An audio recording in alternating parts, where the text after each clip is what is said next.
السلام عليكم ورحمة الله وبركاته. waxaa jira hal shay ama hal cudur oo ani iyo adi iyo dhammaan ummad dhan haya. waa hal cudur oo inaga reebay nolosheena oo dhan. waa hal cudur oo dilaa ah oo ummadda aysan dareensaneen laakiin si xun u baabi'iya. qof ka badbaaday ma jiro. cudurkaasina waa cudurka cajiska.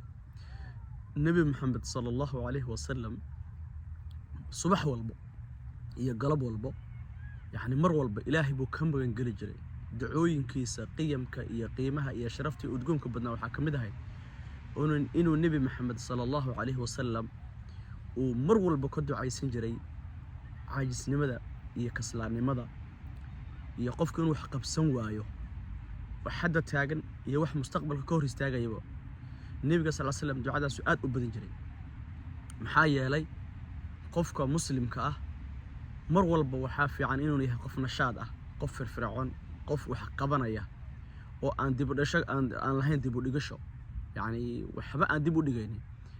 xaqiiqatan marka aniga aan fiiriyo dadka yaryar ee hadda jooga iyo dadkeenii hore waaweynaa, waxaa aad iyo aad u nashaad badan weliba dadkeenii hore markaad fiiriso.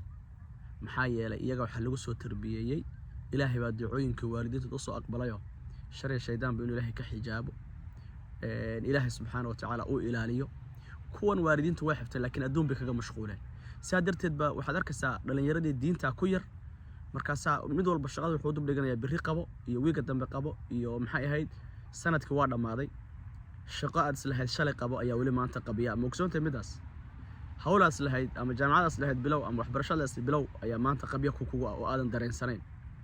walaalkayga muslimka ay walaashada muslimada عاجزك ودلاء ومتك هداد أركتو قف فقرية إلهي سبحانه وتعالى إلهي أكم من قلجري اللهم نعوذك من الفقر.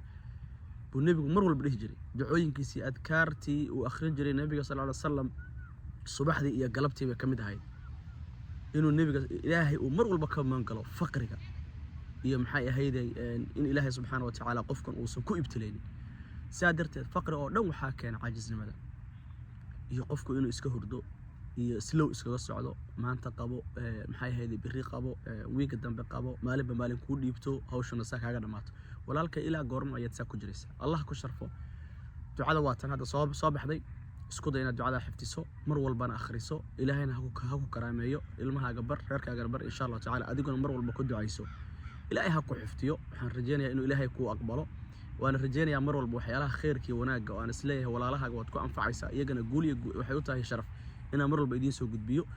ilaahayna dhamaantan haynagu anfaco kuwii jidka nabi maxamed sallallahu alayhi wasallam qaadana ilaahay haynaga dhigo mar walbana aynu u ducayno walaalaheena muslimiinta khaasatan Gaza dhibaatada iyo maaragtay dulmiga oo ku socdo aynu mar walba u ducayno ilaahayna aynu u barino khaasatan sujuud aynu ugu ducayno insha Allah taala. aad baad mahadsantihiin ilaahay subhanahu wa taala haydin barakeeyo ducadaas ku amal fal dib dambe maanta iyo bari shaqadan qabo waad ka xiroobaysaa insha Allah taala. salaam alaykum.